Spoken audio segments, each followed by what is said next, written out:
In business, success often looks permanent. Giant corporations dominate markets, shape culture, and seem untouchable.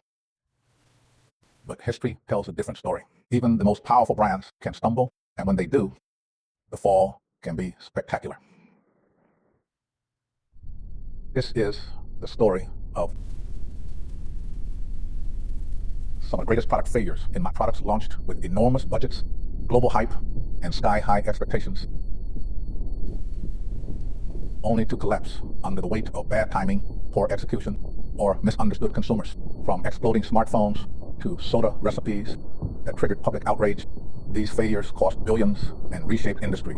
But they also reveal something deeper: the limits of innovation and the danger of corporate overconfidence.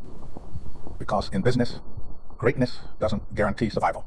Failure in business is expensive. But some failures are historic. Ford poured $350 million into the Edsel, convinced it would define the future of American cars. Instead, it became one of the biggest disasters in automotive history. Samsung's Galaxy Note 7 became a global nightmare, costing over $5 billion after battery explosions forced a worldwide recall. And then there was HP's touchpad, a product so short-lived it lasted only 49 days before being discontinued. These weren't small mistakes. They were massive bets backed by powerful companies. And each one reminds us of a brutal truth: innovation without alignment can become destruction. Behind every flop lies a moment where confidence outpaced reality. Sometimes failure isn't about technology. Sometimes it's about emotion. In 1985, Coca-Cola launched New Coke, reformulating its iconic drink to compete with Pepsi's sleeker flavor. On paper, it made sense. In reality, consumers revolted. The backlash was immediate. People protested, stockpiled old Coke, and demanded the original formula back. Within 79 days, Coca-Cola surrendered. Then came Crystal Pepsi in 1992. It looked futuristic, transparent, clean, modern, but consumers were confused. It looked like water, tasted like cola, and never found a clear identity. Both products teach the same lesson. People don't just buy products. They buy familiarity, nostalgia, and trust. Change that too aggressively, and you risk everything. The road to failure is often paved with ambition. The Ford Edsel was marketed as the car of tomorrow. Ford believed it would revolutionize the market. Instead, awkward styling, quality problems, and poor timing turned it into a symbol of corporate arrogance. Decades later, Segway promised another transportation revolution. Its inventor claimed it would reshape cities forever. It didn't. Despite enormous media hype, the product solved the problem most people didn't have. It was expensive, impractical, and quickly became more of a novelty than a necessity. Both Edsel and Segway shared one fatal flaw: they assumed demand instead of proving it. And markets rarely forgive assumptions. In tech, timing is everything. Amazon's Fire Phone launched in 2014, aiming to challenge Apple and Samsung. But it locked users deeper into Amazon's ecosystem without offering anything truly compelling. Just 13 months later, it was gone. Then there was Microsoft Zoom, often remembered as the anti-iPod.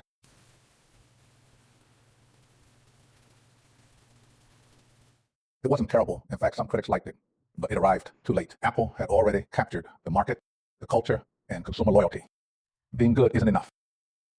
If you arrive after the winner has already claimed the future, you're often too late to matter. In technology, hesitation can be fatal. Some products fail because the world simply isn't ready.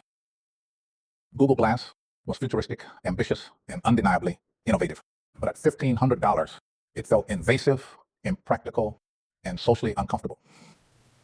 People wearing it were mocked, banned from businesses, and viewed with suspicion. The technology was ahead of its time, but society wasn't ready for it. HP's touchpad faced a different problem. It entered a market already dominated by the iPad, priced aggressively, but offering little reason to switch. Within 49 days, HP pulled the plug. One failed because it was too early. The other failed because it was too weak. Both disappeared almost instantly.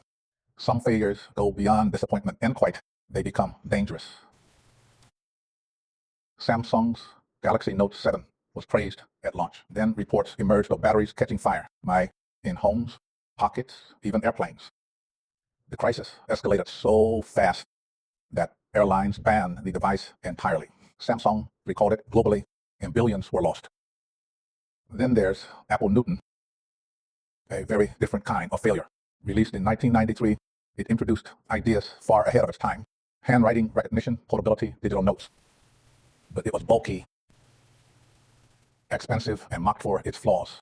Ironically, Newton's DNA would later help inspire the iPhone and iPad. Not every failure dies. Some simply evolve. Sometimes companies forget who they are. Colgate once tried selling frozen dinners. The reaction was immediate confusion. Consumers couldn't separate toothpaste from food, and the idea collapsed almost instantly. Then came Juicero, Silicon Valley's most infamous over-engineered product, a $400 juicer designed for proprietary juice packs. The problem: people discovered they could squeeze the packs by hand with the same result. The company had raised $120 million for a machine nobody truly needed. These failures reveal the danger of losing touch with common sense. Not everything innovative is valuable. Looking across all these disasters, patterns emerge. Brand overextension, were pushing identity too far. Premature technology, brilliant ideas launched before the world was ready. Safety failures, were one defect destroys years of trust. Market misjudgment, solving problems consumers never had. Being too late, as entering after the opportunity is gone. And overpricing, charging premium prices for average experiences. These patterns repeat across industries, decades, and technologies. Failure isn't random, it leaves clues. And the smartest companies are the ones that learn to recognize them before history repeats itself. Every failure leaves behind lessons. Know your brand's limits. Stretch the far, and consumers disconnect. Understand timing. The right product at the wrong moment can still fail. Lesson before launching. Consumers are the ultimate judges. And above all, never compromise on safety because trust, once broken, is nearly impossible to rebuild. The ruins of these failed products aren't just warnings. They're blueprints for better decisions. Because behind every corporate collapse lies an opportunity to learn, adapt, and build something stronger.